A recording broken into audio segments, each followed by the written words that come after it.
Welcome to eLEXYfy, the place for fashion. This week, we have the privilege of hosting a guest who exemplifies the spirit of innovation and sustainability in the fashion industry. I have been a big fan of Garret Gerson from the moment I discovered his revolutionary approach to textile manufacturing. I've even written a blog about him and spoken about his company during speaking engagements, and now I finally get to actually meet him. Garrett's resume is as extensive as it is impressive. He's not only made his mark as part of Unreasonable Impact America's 2023, but has also been a catalyst for change in various sectors. He was a CEO at the young age of 25.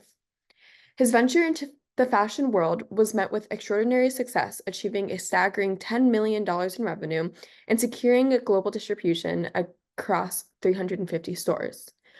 Under his leadership, Varient 3D has become synonymous with cutting-edge 3D knitting technology, pushing the boundaries of affordable, near-zero waste production in fashion manufacturing. Garrett's expertise doesn't end there. He's been a guest speaker at numerous global economic forums, shedding light on the intersection of technology and sustainability. His contributions to material science and textile engineering have been published in leading academic journals, further cementing his status as an industry thought leader. Please join me in extending a warm eLEXYfy welcome to a true visionary whose achievements and dedication to sustainable practices inspire us all, Garret Gerson. So I can't wait to talk about your company and how you are revolutionizing the fashion industry. But first, I want to learn more about you. So were you always just born with this entrepreneurial DNA? So yes, I think I grew up. Yes, and it's probably a product of my family and Hmm. like how they grew up. So my great grandparents started a ranch in 1937 with my grandparents here in Malibu, and they always. I think it's always been ingrained in us. They passed it down to my grandparents, and then my dad, my mom, and then a year ago to myself, my brother. And I've always, since I was a kid, always had a business. So from selling mistletoe to I had some crazy businesses. I made a lot of money, lost a lot of money. I learned, but it was always this amazing, nurturing experience of like, my dad always told me, it's like, do you know how hard it is to earn a dollar? And I think that's always ingrained in me. Hmm. And always, and the whole fact about building a business that is actually profitable, that has like, that is not only mission driven, but also has a huge impact. Hmm. And so I started off as a kid running a bunch of little businesses and kind of learning that way. And my dad kind of taught me with my mom. My mom's an amazing salesperson. She taught me how to sell. I used to sell weddings when I was like 14. Could you imagine buying a wedding from a 14-year-old? But and then they went in the automotive business and started selling cars. I was the youngest certified Mercedes-Benz and Jaguar salesperson in the country. I was like 17 at the time. And I would always get dressed up with suspenders and the whole thing. But I love to sell. And I think that's probably the thread that kind of has always tied my entrepreneurial spirit from the very beginning. And I took over our family business at 21. I dropped out of college, took over that, and really grew it. And it was quite the evolution. That business, as I was growing that business and reimagining it, I used uniforms and kind of imagination because we didn't have the money to be able to invest in the property. It was a very rustic ranch. And my dad wanted to turn it into, he always had the dream to make it like a Ralph Lauren high end ranch. And I said, okay, well, we don't have the money to do that, but we can take uniforms and training. And from there, we can change the experience and lean into this rustic vibe, which we did. And ironically, the uniforms turned into a huge business itself. It's like I couldn't help myself. And that's what got me into the fashion design business. That's so interesting. So I guess that leads into my next question of that's what got you into the fashion design aspect of things, but when did you really want to pursue that? And was there something specific about fashion that you were really interested in? I always loved fashion as a medium as an expression. I think it's always this amazing way that you can express your personality or who you are through the Mhm. clothes you wear. And I was always in fashion, and I love engineering and building and creating things. And I didn't realize till I really got into it how much math is in the business of creating a garment, from patterns and sewing, and then there's a whole business back end of it, which I loved as well. And Mhm. frankly, the design piece of it was like this much of the whole business. 90% of the business was actually running a business and sourcing, and then 10% of it was design.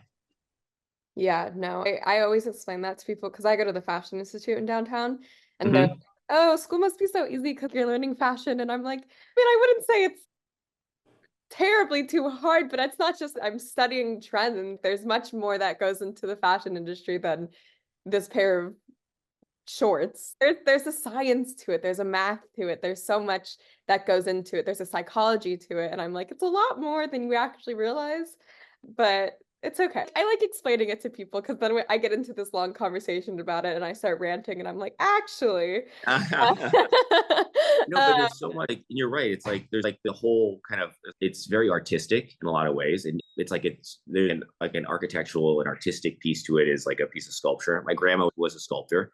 And, mm, I've always been introduced to art. Art has always been in my life. And I think yeah. this was my form of expression. Mhm. But I also love the material piece of it, Yeah. sourcing material, finding and understanding where it came from. And then as I really got into the business and it got really big, I actually started realizing that there was a bit of a problem, right? I watched a documentary. I don't know if you watched The True Cost, Mhm. from Andrew Morgan, and he and I are friends now. I was like, you have no idea what your documentary did to the trajectory of my life. Mhm. No, completely. The amount of documentaries I've seen now about this, and every single time I am done watching them, I'm like so inspired and moved, and I'm just like, wow, like this is really shocking and it's so great. I wish that everyone would always watch these documentaries because I leave and I'm already in the sustainable fashion industry, and I'm like, I just am more inspired now. But if everyone truly watched this, I think that they would leave being like, I need to not buy from this company and have changed my mindset and whatever. 100%. It's shocking. So, when you first had that aha moment and you learned about the truth behind the fashion industry, when did you decide that you wanted to transform the fashion industry and be a part of the change? So there's two things. I watched a documentary and I watched it, like three times, just repeatedly, because there was so much to unpack. It really unpacked both the social and the environmental impacts of it. Then I went to my office the next day, and I had a 4,000 square foot vertically integrated facility. And actually, the majority of that office was full of backstock, full of bulk fabric. And I was actually, ironically, my head of operations came to me and said, "Hey, we have to off sell all this yarn, or not yarn, but bulk fabric, because it was last season's. What are we going to do with it? We have all this inventory. What are we going to do with it?" They Mhm, just highlighted the problem to me. And another piece just about my grandfather, my grandmother always said we have to be good stewards of the land. We grew up on a ranch. We live on this ranch, and we generationally pass it down. And I really thought, oh my God, I'm such a hypocrite. I'm like, actually, doing, I'm like destroying the planet in my own little way. But I was playing a part of that. So in 45 days, I ended up selling the business to my partner. I went on a journey to find out, not only how my clothing was being made, because I really wanted to see, not just what they told me. I really wanted to walk the factory floor, understand, see how it's being made.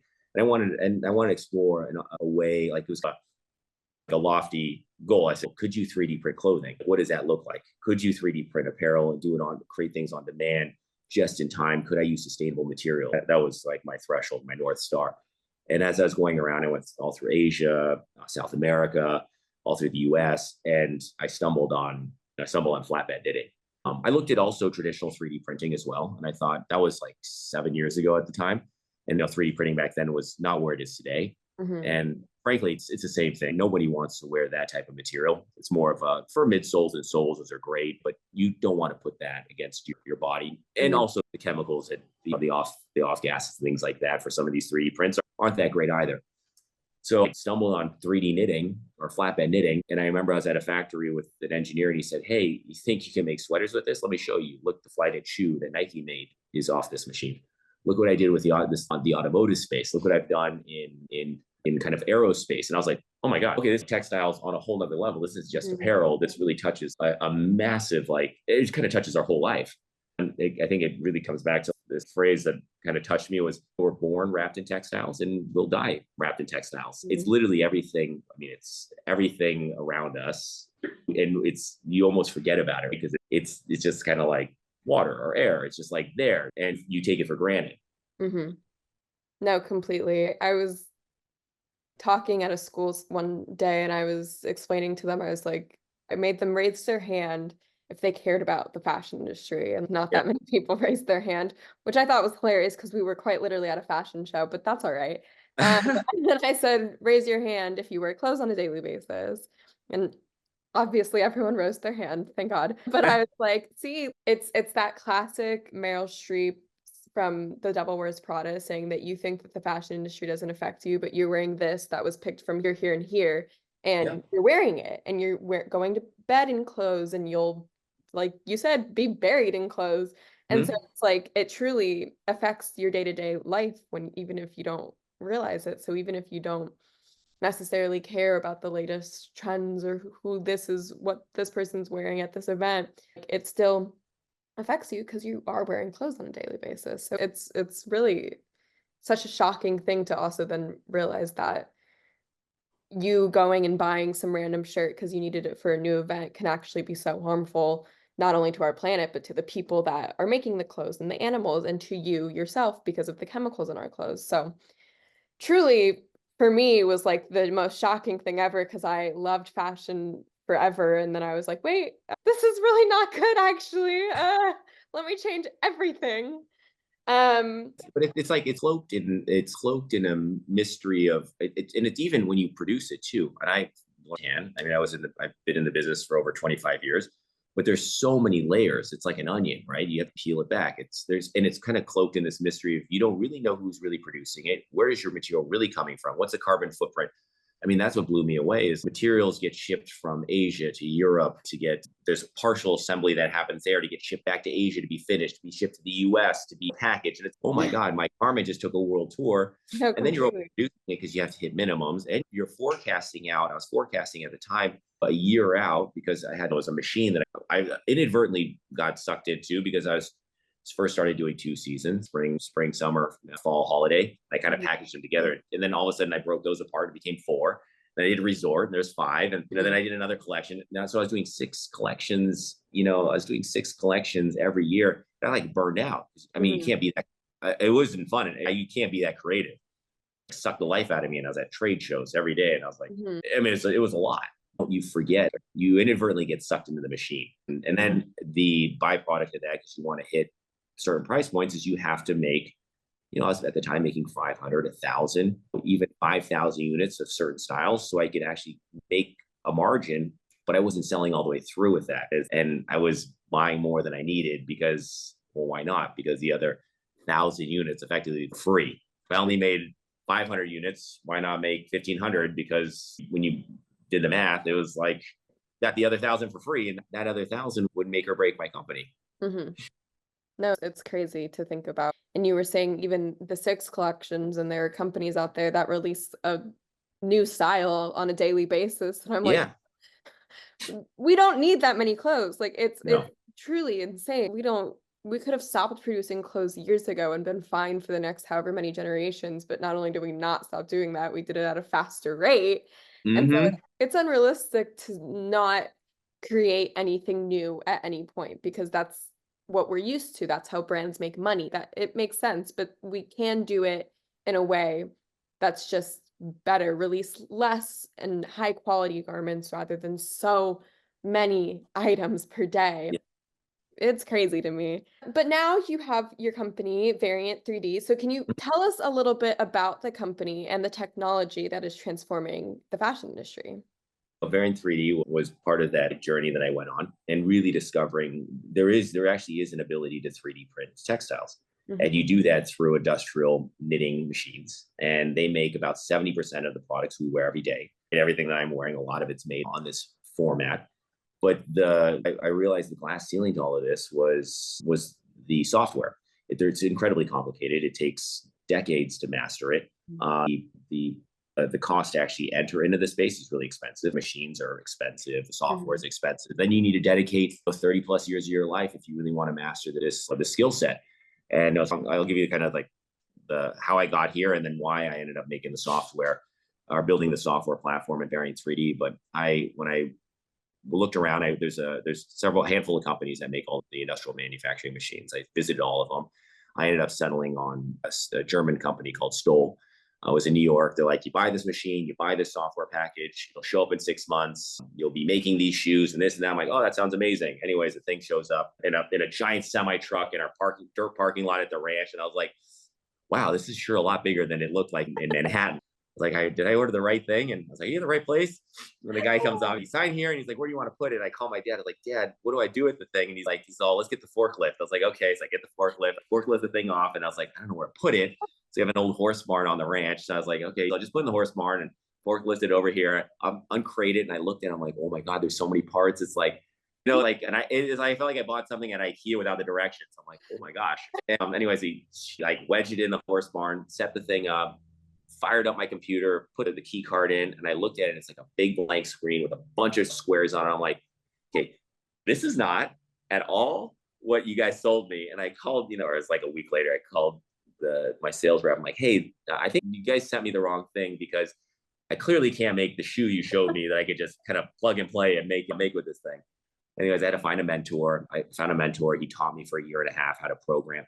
And no joke, it took me 60 days to program a sweater. And I thought, oh my gosh, if this is what this is like, it's not scalable. Right? I was like, this is crazy. So I wrote like a little gaming bot, and I was like, okay, let me write a gaming bot and see if I can kind of hack it this way, just as a little tool for myself. And it kind of worked. And then they released an update and the whole thing didn't work. So, okay, so this isn't going to work. So then I was like, okay, I had a big idea. What if we wrote a software that could actually create customized clothing, leveraging the back end of their software for the machine?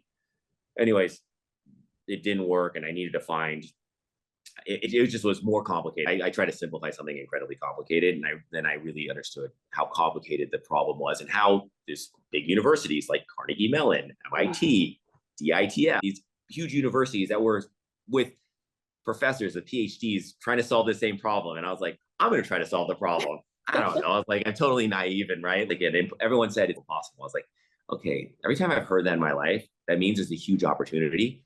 So if I could, I'm going to take the gamble. I'm going to take all the money I made from selling my companies. I'm going to invest that money into this. And I started building a team.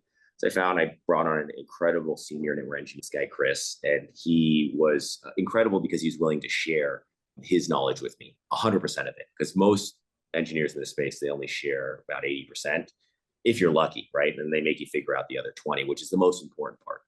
And there's no repository or library for this knowledge. It really is housed in institutional knowledge within big companies, right? Because typically large companies, like your large automotive companies, sportswear brands, they hire some of the best engineers globally, and they work there. And the only way to have access to it is to take an internship, and they only sometimes will teach you a very little piece of it. So I was able to start building a team over time. And my co-founder, William, who is now our CTO, is incredible. He's the one really took this crazy idea and then really started building the platform which is effectively what Varient 3D is now. So we've built it's a CAD CAM software that allows you to pull in, so you can create, like, you can scan a 3D model. I'll show you this. Those of you who know Blender, this is Suzanne, the Blender monkey head. This was our proof of concept. And we took, underneath this is a 3D printed solid piece of material. And then we took, without any intervention, the OBJ file for this, for Suzanne, plugged into our software, and instantly created this textile. So there's no engineering intervention in this. And if you talk to any engineer, this is next to impossible. First, no one would be crazy enough to spend the time to try to program this, but it's next to impossible to create this shape. And the amount of time it probably take a year or so to program the thing, and hundreds of variations of physically printing it out to get it right. But the software produced it in a few seconds. So just instantly created it. So I was like, okay, now we're onto something. And that was the foundation. That was about a year and a half ago. And then since then, we've been exponentially building this platform. But I'm telling you, we failed 3 times, and then this was the 4th. So 4th time's a charm. So, and there's been a lot of challenges building this company. But what I realized is, if we could be successful, and we could actually break through this glass ceiling, then I could democratize this incredible platform for manufacturing and bring it to everybody. And we can build a community around this. And if you go back and you look, this was, even at the time, there was papers written about how this is the future of how people are going to manufacture clothing. This is how the future of 3D printed textiles or on-demand manufacturing will be manufactured. And but they don't tell you how complicated the software is. And that's what we've been really building, is this very user-friendly software platform. And then now we're working to build a community around that, because I think community is everything, right? And letting people contribute and own it, and then open this up to everybody. Yeah, that is so inspiring. I mean, I was dying of laughter when they're like, oh, it's just this easy. Like, you'll just get it and you'll make a shoe. And that'll be it. I Oh, love they showed me the coolest shoe too. You and I, honestly, I was like, oh, that's it. But sometimes I'm like, I guess I'm incredibly optimistic always. Yeah, that's my whole team. I'm that. like, yeah, sure. I'm always half a glass half full. When I got the thing, I was like, well, maybe I think I made a mistake here, but I just spent $250,000, so I got to figure out how to make I this don't, thing work. we're gonna figure this out. Exactly. Like, there's no returning. There's no return label. I can't take this back and send it back to Amazon, kind of thing. Well, I also love what you said, where if people are saying it's impossible, it's an opportunity. It's an Yeah, opportunity to make it not impossible. And I think that is such a great motto to live life by. Nothing's impossible. You know, we can fly one day. You just have to create it. You just have to be able to do it. 100%. My friend Peter, he has this great saying. He's like, every idea is a crazy idea until you actually successfully achieve it. Right. And some of the craziest ideas, heck, we'll probably be going to Mars. And who would have thought? Who would have thought that? Yeah. So inspired by people like that. Like people like Elon, and like just put boundaries. No, truly. It's remarkable. So can you explain how printing clothes can reduce waste? Yeah. Is it just because it's made to order, or is there like sustainable products? Are you using sustainable products to Mhm. make it? And just tell us about like all of the sustainable solution. So I'm really pushing for 3D printing textiles, right? 3D printing textiles is a method of manufacturing. So it's really it's under the umbrella of 3D knitting, right? Mhm. But it's kind of hard when you try to explain 3D knitting because people are like, oh, it's like my grandma does. Well, not really. It's like, see, it's actually all these machines behind us. These are industrial knitting machines, and it's all software that runs them. But what you're able to do is you're able to, like 3D printing, you use yarn as the input. You can then place it in certain zones and create a final product. And 100% of that material goes into that final product. So if you think of your sweater, you can make it in a couple different ways. You can make it all in one with zero seams. There are machines that are able to do that as a whole garment.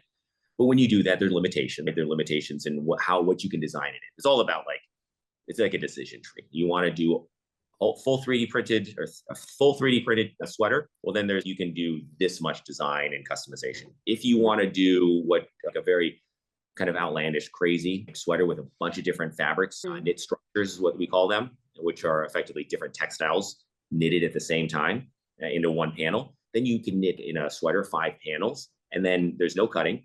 You just assemble them together. And there are new interesting ways that you either link it or you can heat seam it or things like that to bring those products together. And for an example, this is a hat that comes off the machine.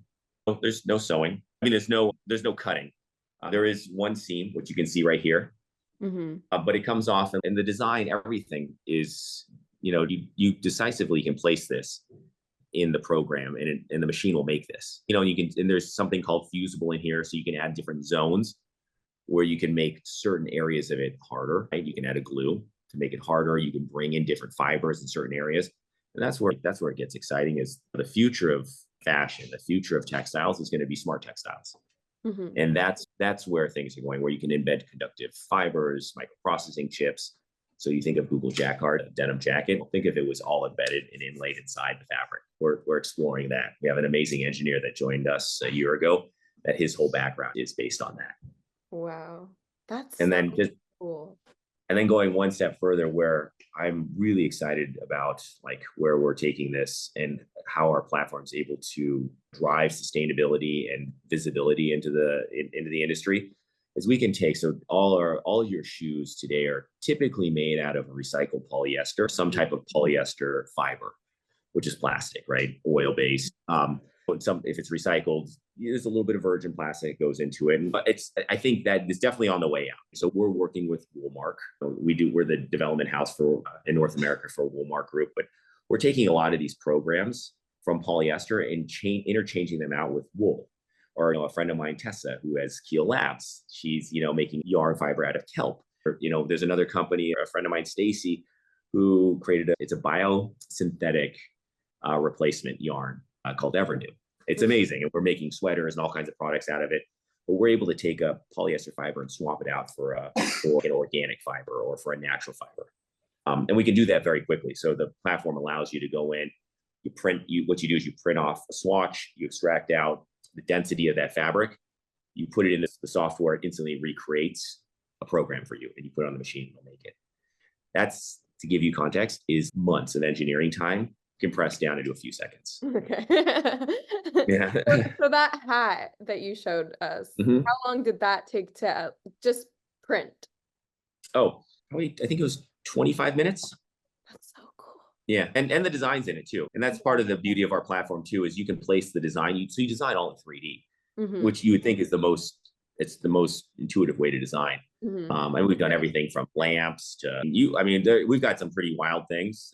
Every time I show someone this, oh, you can do this. Well, can you do this? Like I had a professor at Art Center. He really wanted to push it. So we can take a scan. You can use any type of scan. You can even use your phone now. He scanned his bust, like his head, cut it off, sent us the file, and we actually processed it. I didn't know what he looked like, and I was like, oh, that's what you look like. And we actually made the textile, sent it to him. Here you go. Oh, what a way to meet a person. Let me Totally. print you. Oh, okay, we do your bust, no problem. I love that. That is so great. That's hilarious. But that's so cool. 25 minutes, and you would think, like, if multiple people ordered it, or if you had one day a 3D printer in your house and you just wanted something to wear to like an event or whatever, you could just 3D print it. Obviously, there's a lot more that goes into that, but the actual printing only taking that long is really cool. But the beauty is exactly what you're saying. There's a company that's working out of Carnegie Mellon called Knitterate right now that's making little home knitting machines. And so you effectively could run our program. You have one of these machines in your home, and you could make something. And I do think that is coming. That is not, and that's not so, it sounds, everyone says, oh, I've got an innovation that's going to hit in 10 years. Right? And I'm like, oh my God, that's so long. A year now, with how things are changing, especially with ChatGPT and and Dolly and all these amazing AI tools, things are like accelerating at a speed. I'm like, honestly, 5 years is a lifetime. Some of our milestones in which we'll be releasing products to the public is going to be within the next 12 months, in the next 24 months, and it'll just it'll exponentially grow like that.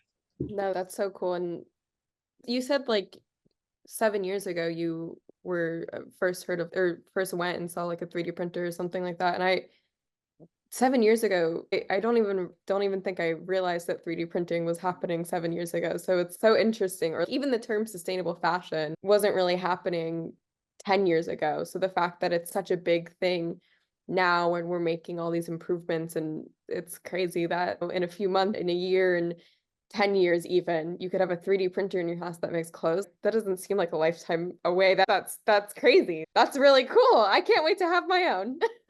Yeah, no, I think that's why we're excited about getting this out kind of in the wild. And it'll come out in July, and we'll release it in small segments as a beta test. And then over time, we'll open it up further and further to everybody. Yeah. Really want students and just everyday users to be able to use this and create products. No, for sure. So, as a prominent leader in this industry with Variant 3D, what type of challenges have you faced in terms of the industry, or just starting the company, or just anything? And how did you overcome them? Nothing's easy. In life, nothing is easy. And I think that the hardest things that the ones that seem to be impossible, if you can achieve them, if you fail, which we failed many times doing this, and it costs a lot of money, and I had to go to friends and family and pull money for myself as well to make this happen. But I think I learned a lot. I think it's always to take a lesson. What is the lesson? What is a lesson I can learn? And each one of those lessons actually pushed us further, and not giving up. It's even one of my advisors. She's amazing. She's like a badass CEO, and really has pushed me in a lot of ways. And she's like, Garret, you're never going to give up, are you? I'm like, no, I'm not. I was like, we are at now, especially not now. I mean, we're so close. We're just at that inflection point. But there have been a lot of times where there was a bit of self-doubt. Is this the best use of my time? Should I do something else? Should I do something easier? And I think it always came back to, I had a mission internally that was bigger than myself. I not only wanted to touch like a big social piece in this, but I also wanted to, if I could take the third most resource intensive and pollutive industry, which is the textile and fashion industry, and I can make it a beacon of a model for what other industries could follow. And wouldn't that be so cool? That'd be so groovy. And I was like, that was kind of always between that, wanting to create and democratize this, I wanted to unveil, I want to return the value back to really the two people or the two parties that actually take all the risk. It's the designer and all their creativity, and it's the manufacturer. And those two drive, I mean, if you think about it in fashion, period, it's period, full stop. The designer takes all the risk. If you want to go out, you have to give up and sell everything, or you need to take a job for a company, and you kind of like, it sucks. You just become a cog in a big machine. They suck the creativity out of you and they bring somebody else in. And I think maybe the entrepreneurial side of me always wants to give people the opportunity to have a dream and be able to realize it.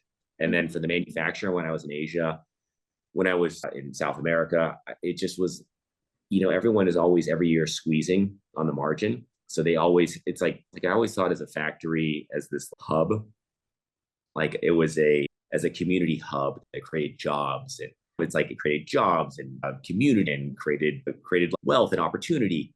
And I think it's in some ways through industrialization, it's done the opposite, right? We've taken people and then given them very mundane manual jobs, paid them very little money, didn't kind of cap their skill set and didn't allow them to grow. I think now technology and software we can flip that paradigm on its head. So we're doing now training people and giving them a higher than living wage. We're deploying this in Detroit and a bunch of other cities. And I have a big plan to roll this out domestically here in the US to bring back, to onshore manufacturing back here to the US too. Mm-hmm. I know I went off on a tangent, but I think the mission for me, so I don't ever give up, has to be much bigger than myself. I think you do the rightest thing and then everything else follows. I want to make sure I can leave the planet better than I came. Mm-hmm. And I can touch many people's lives in a positive way and allow them to have these dreams. And if I can do that, the money is secondary. That is a benchmark to help me grow this to be bigger is all. I love that. I think that in the industry and sustainability, in the fashion industry, there's a lot of companies that are doing sustainable things now because there's pressure from consumers to do so, but they're not doing it because their heart's in it. Mm-hmm. And I think it's just so amazing to talk to someone that has truly your whole heart and mission and life is dedicated to this for all the right reasons. And that's just so inspiring. And I think that I'm moved. I'm emotional. No, I have to say, even when I watch, I watch a True Cost, the one mm-hmm. thing that I kind of, again, and maybe it's like I always give everyone, I think I always give everyone the benefit of the doubt. And I think even big companies too, I think they all want to do good. Mm-hmm. But sometimes you can't, because the consumer is driving your demand, and the consumer demand is a lower, cheaper price, faster, more new. And mm-hmm. it's hard because as a business, that's what you have to do. If you have a successful business, you deliver what your customer wants. Mm-hmm. I think it's finally nice that we as a consumer, we have the power to demand something different. And now businesses want to change. I think my true belief is that I think even the biggest companies or the biggest offenders deep down probably want to do good, because it makes not only financial sense, because why would you want to overproduce stuff? Because you lose money, right? Why do you want to take advantage of people, right? I think when you really dive into it, you don't, I mean, I don't think anyone's really you're just pressured because people want to pay $5 for a t-shirt. It's crazy. How do you make a $5 t-shirt? It doesn't exist. People are losing out. If you do that, people are losing out, right? So I think as social media has come about and things that you're doing and bringing visibility to this, mm-hmm. educating people, they understand, hey, I'll pay $30 for a t-shirt because I know that by doing this, I'm giving back. And by doing this, I'm buying something that's made here locally, sustainably made. Someone's making a living wage. There's a story behind it. People are building brands now around that. Mm-hmm.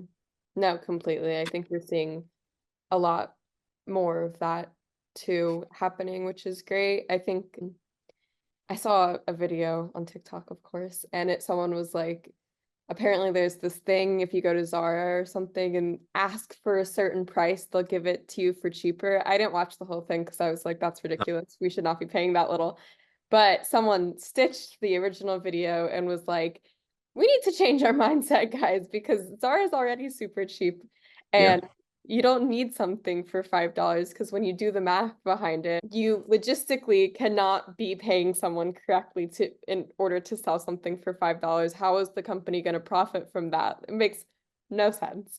And so I was like, no, this is true. We really need to change our mindset. And I think I really loved what you said about you had self-doubt, but the problem and wanting to fix the industry was bigger than that, because I think that this in sustainability, there's climate anxiety. There's so much pressure to make sure that you're doing everything correctly, but that's paralyzing. You can't be doing everything correctly. This idea of zero waste, at some point you're going to create waste. It's bound to happen. So I think that's a thing that a lot of people struggle with in this industry. And it's so great to see, you having an experience with that, but persevering. And so I think a lot of people can just learn from that.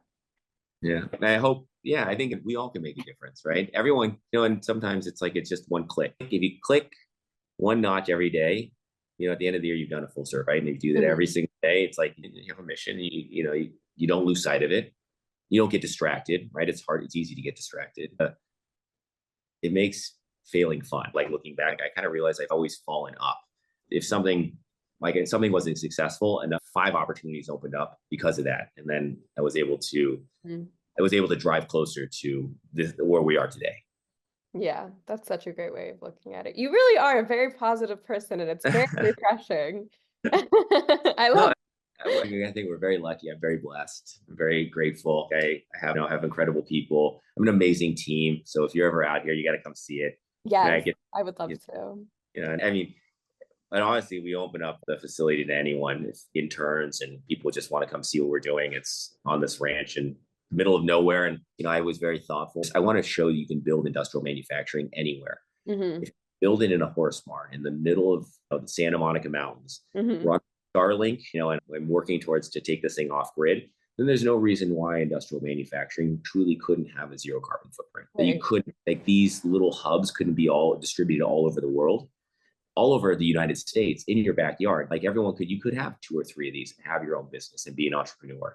Mm-hmm. You could, it's like, and you could be thoughtful about what you want to. I want to buy wool from my local farmer. Mm-hmm. Or I want to work with innovative entrepreneurs like Tessa with Keel Labs, pioneering new materials with yarn made from kelp. Hello, that's crazy. That's amazing. So cool.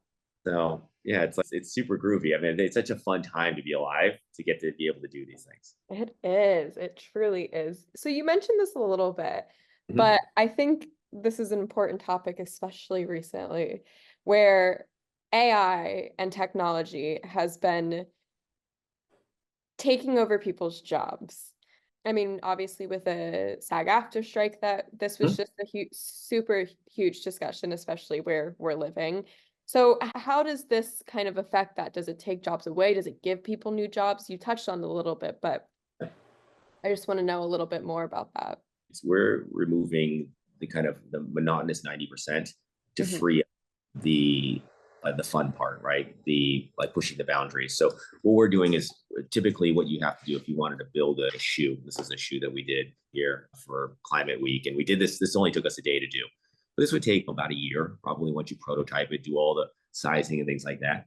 But we're taking all that and we're allowing you to realize your idea instantaneously, right? So you digitally create it. So we're not taking away, in this space, we're not taking away jobs. I think what we're doing is there's 2 things that are happening right now. A lot of these incredible engineers who've pioneered this space, they're starting to age out. So there's an inflection point where they're in their 60s, 50s, 60s, some of them are in their 70s. They don't have much longer. And the thing is, there's nowhere to pass this knowledge on. And the industry is actually is faced with a bit of there's a bit of a brain drain because people are retiring. And a lot of new students coming up and studying this, they don't want to spend 30 years learning how to program pixel by pixel. There's got to be a better way. That's what I always thought. It's got to be a better way. So that's what we're building, is this ability to instantly create effectively something very complicated, create the 2-dimensional program for that. And then what we're seeing now is there's people that have never, as we're starting our alpha testing internally, they never have played with this type of manufacturing, and the products they're creating, the ideas they're bringing to it, it's like it's really pushing. It's like it's going to break and push new boundaries. I mean, the things that this is going into, from structural engineering to look, if you look at Zaha Hadid's Nick Candela, Hmm. what Sean Alquist is doing out at the University of Michigan, to Neri Oxman, and we get to work with some of these people and see what they're doing, how they're pushing the boundaries. And you thought textiles were just clothing. No, it's like it's going to be in our. It's, you think in the automotive space. I think now as a designer, if you didn't have to just stay in one lane, right? You're a fashion designer, but you want to work, enter into footwear. Now you can do that using a platform like ours. Well, you want to do a collaboration automotive, you can now do that. Hmm. So I think in ways we're breaking down the barriers where they're all siloed off, and Hmm. now people to kind of fluidly kind of like co-create, create, and design. But the other thing we're allowing for, or we're pushing towards, and we're doing it internally here, is we're paying a higher than living wage. And you can do that because one person can take care of several machines, and these machines would do, I mean, it's like there's certain things that are, for me, just aren't fun, right? You just, you imagine sewing one seam every single day. That's not using a human to their full potential. We are creative, imaginative beings, and Hmm. we're not like, we should never be sitting at one station doing one thing every day. We should be, I think, exploring and actualizing our ideas. Hmm. I know it's like, I think there's so much untapped potential Hmm. that, I think through industrialization we capped, because we needed people to be a cog in a wheel. That's not how things are anymore. I mean, I think COVID really pushed that too. I mean, look, you and I are doing a whole interview through video conference, whereas before you had to set up a studio. These people, it's like, no, it's like these tools are becoming, we're democratizing these tools to, Really. yeah. So that's the exact same thing we're doing with the fashion and textile industry. Hmm. Sure, it's hundreds of years old. It hasn't changed much, but doesn't mean it's not prime for an opportunity to be reimagined. Yeah, I think actually because it's 100 years old or however old that it there's a good chance that there needs to be some change to it. So Yes. I love seeing this innovation. It's truly amazing. And you made such a good point that textiles isn't just necessarily clothes. Someone once said to me, they were like, "Oh, we want to change the fabrics on your seats in the air in an airplane." And I was like, "Oh my God, I never even thought about that. Like how that Yeah. the seat that I'm sitting on is a textile that could be more sustainable." And that's just so interesting to me because that's something that I never thought of that or like your car, the seats in your car. There's just so many things that include these textiles that it doesn't just necessarily have to be my sweater or your shirt. It can be so much more, and it can change all of these different industries, not just the fashion industries. I mean, you talk about sustainability, you think of like all our car seats. My Hmm. Tesla, it's effectively a polyester based vegan leather. Hmm. And what is, when you cut and sew that, between 20 to 25%, all that hits the cutting floor and you throw it away. Hmm. Can't recycle it. I mean, it's like, well, why couldn't we make it out of like sustainable fiber, right? Right. That we could compost or recycle, that I could customize, and then further, why couldn't I, with now this type of manufacturing process, I could actually put all the actuators, plugs, buttons, all, I can meld them and knit them all into place inside the car seat. I mean, these are like things, that's actually not that far off. We're like in these kind of projects already. And I'm like, wow, this is so cool. It's truly so cool. And it's like I always, whenever I talk to people and I'm like, I never thought about that. That truly makes a huge difference. And it's something that I couldn't even think of. And so I'm like, I'm so glad that people are out there thinking about it because these little things make huge ripple effects. And it's just so great to see. But this is like the opening up of human ingenuity, right? Mhm. Like an imagination. We can imagine these like wild things. That's where I think AI software, these things that people are like, oh, it's disrupting or putting people out of, or displacing people out of jobs. But I think from the jobs that are being displaced, there's going to be a whole new set of Mhm. jobs that are going to open up. And I've already seen that, and I'm seeing it, that those jobs are going to give us the freedom to not be tethered to, like, right now. I mean, today, if you wanted to work in the space before Variant 3D and our Loops platform, it's one key card or one tower for every like software program. So you're tethered to your desk, knit programming this. You don't have the freedom to move around. I Mhm. hate that. Like, I want to sit outside. I want to move around. I don't get it. I don't get inspired at a cubicle or a desk. Like, Mhm. so we've done it where it's all cloud-based. So you use your phone, use your tablet, use your laptop. How freeing is that? I always had a joke. I'm like, I want to be like, I always go to Fiji to go surf every year. And I'm like, I want to be on the beach in Fiji, being able to design a shoe. I was like, that was kind of the benchmark, right? I was like, so they got Starlink there now, and I can, so I was like, wouldn't that be cool? No, completely. That's what I want to do. I There are want to some, be in Fiji surfing, but also completely changing the world. That's insane. but What a it's like dream. there's now you're not bound by Right. you're not bound by it. I mean, and that's like work has changed, and that's amazing. Hmm. So we No. get to live. It's pretty. I was like, I feel super grateful. I was like, I look at my parents and how they had to work. I'm like, I couldn't imagine Yeah. going to the office, punch in, punch out. It's Right. like, no, it's like I do video conference calls in my Tesla. I mean, hide the background. They're like, "What's on your chest?" Oh, it's my seatbelt.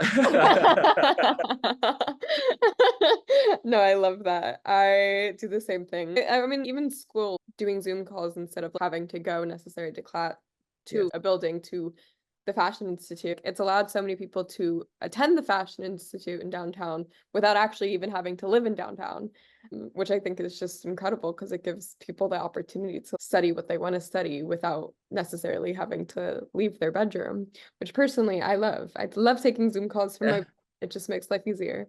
One thing that I'm like, so it kind of always inspired me, and this is why we built it as a cloud-based platform, is I think the next Virgil or the next incredible, that kind of game-changing designer Hmm. could be in a village in India, or could Hmm. be in a province in China, or somewhere that you would never have thought to have access to this. Hmm. And because technology is moving the way it is, and we're opening up, and we're open sourcing things and democratizing it. Someone can now come in. I mean, we're making the platform incredibly easy, but they can come in and learn the tool in less than an hour and start designing. And in the very near future, we'll plug into factories. They'll be able to send that idea to a factory, or they'll be able to put it up on a website. I place those orders. Once they have enough orders and those pre-orders, they can go and produce it. And now you have a Hmm. business. Yeah.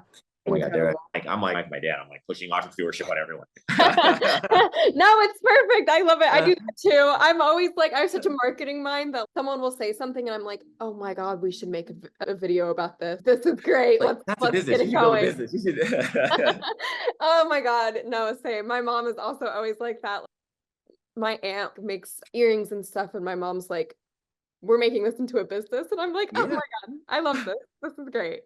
So, last few questions. I Yes. know we touched on it a little bit, but what do you see as just the future of fashion? There's a couple of things. I think in the near future, we're digitizing the workspace, right? So and what we're creating, and I can talk just, through what we're doing at Variant, is we're creating hyper-realistic 3D models. We are creating physics simulations that you'll be able to actually fit and do all of this digitally, so you won't have to make samples. I think we're going to go to a place where you can digitize the whole workflow and creation.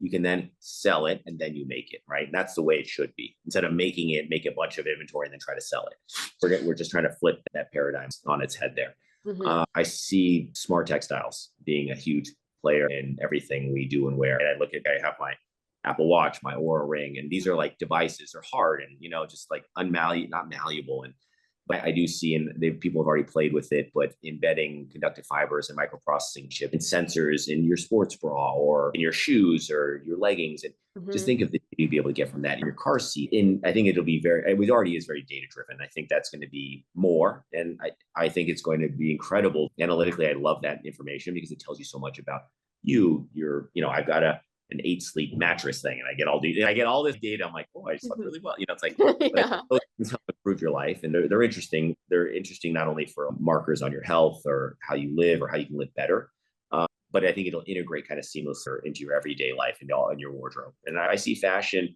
I do see fashion going back to what it used to be, where people make very special, intentional pieces. I can already see that trend happening, right? It's nice. And where we're going with it is you can take a body scan and create a one of one garment for yourself. What do they say? A t-shirt, the best fitting t-shirt that you buy is the one that fits closest to your body, or you take it to a tailor or a dry cleaner and you have them tailored to your body. And that's your favorite t-shirt, or that's your favorite garment. So I think true on-demand customization, not just beyond graphic or design. I think where it actually fits you, performs the way you want. And then I do see like Dolly and other like, kind of AI platforms like that, where you can actually prompt what you want and it'll give you a design idea and you'll actually be able to make it. Mm-hmm. No, completely. Those are all super important. I think even just the one of like having the orders then creating something is such a big deal because we have so much overproduction. We talked about like there's people are releasing styles and clothes every single day, and I'm just like, why are we doing that? And I already see like I'll go to Goodwill and there's already these 8 things from Shein that were on the website last week, and I'm like, whoa, why are we like cycling this so quickly?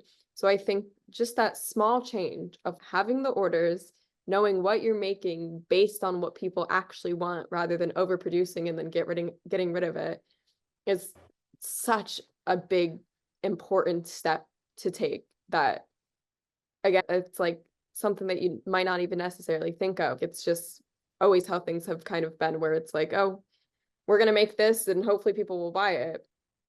Well, And even Shein, right, is like, which is kind of blows my mind. I'm like, how did that happen? Right. But it's kind of crazy. I'm like, okay, so it's not, so there's obviously there's a huge demand. There's a huge customer. But I do see as things get closer, and this will happen probably in the next, couple of years. I think at the very latest, the next couple of years, where you can actually create curated custom products that you want. And then it kills that business model, right? Because I'm not trying to do trend sourcing and sell you a bunch of cheap stuff quickly. Yeah. Like now, be more thoughtful. But it's just, again, it's like they're delivering. We're not there yet. What we're building, there are other companies building interesting things too that will help enable that. No, completely. It's so much of like those brands like that utilize these micro trends. And I also just saw a video of this, but we just went through so many micro trends all at once that this person was talking about. They were like, everyone's burnout and confused, and we're wearing the weirdest, craziest things, which is great. Fashion, that's fashion is expression. That's what it's supposed to be. But we're at like a loss right now because we've gone through everything that's already been out there. And we're like, oh, what do we do now? And I think it's a big thing of changing that mindset of like, I don't need to wear these micro trends. I'm just going to wear something that's my personal style. And that's where it comes to tailoring pieces that you really love or having them customized to you because you really love it. You want to keep it forever and keep up the quality of it. So it's just so important to have your own personal style. And I think we are going back to that and creating these capsule wardrobes that aren't necessarily like all black, white, and brown, because that's what a lot of people think a capsule wardrobe is. It's like, no, it's a wardrobe. That defines who I am through clothes. Totally. I think we're seeing a lot more of that, which I'm really, really happy about. So before we wrap up, is there anything else that we have not covered that you'd kind of like to share? I would say just keep, you can kind of keep tabs on what we're doing on our website, on our LinkedIn, on our Instagram. We won't have this kind of totally released into the public domain till probably the end of the year. We're just being very thoughtful about this. And just for context, we're working with some really big companies right now because what we want to do is solve and learn, right? And we're all about, I think we want to create a tool, a very useful tool that everyone wants to use. I think if you just keep up on how we're evolving, as soon as it goes live, which I can't wait. We're going to start with schools and universities and things like that and get it out to students. We're getting their feedback and then always tweaking it, enhancing it. And we're just, I feel very grateful. Like I get to be here. I get to do this. I have the amazing opportunity with my team. Trust me, I just have a big mouth and I love to talk. I have an amazing team behind me. There's 14 of us that work in here, and I have people that are way smarter than me. I just have the gift of gab, I guess. And so I do these. I've got some incredible people that are being very thoughtful about how we build this, but all again, with, I think returning creativity back to creatives, returning the value back to manufacturers and makers, and then really pushing for full transparency in a really authentic way, right? That's the method of how we manufacture this. And I can't wait when you're working with artists and things like that, but seeing artists influence footwear and footwear influence automotive. It's so cool. Like we're really blending those lines of Yeah. creativity. I think as a young designer or someone coming up in the space, this is literally the best time to enter into this market. You don't have to go work for a giant company. You can actually build your own brand and make money, and it's coming very, very quickly. Yes, that's incredible. And truly, you are so inspiring, and everything that you're doing is incredible. And you not only lived up to the expectation of meeting you, but you way surpassed it. So thank you. I am so grateful to be able to speak with you today. And thank you so much for coming on and for everything that you're doing in the industry. It was truly a pleasure. Be sure to follow Variant 3D on their socials. Their Instagram is at Variant 3D. And while you're at it, you can follow me on mine. My Instagram, YouTube, and TikTok are all my name at Lexi Silverstein. That's LEXY, silver like the color, STEIN. And remember to make the ordinary extraordinary.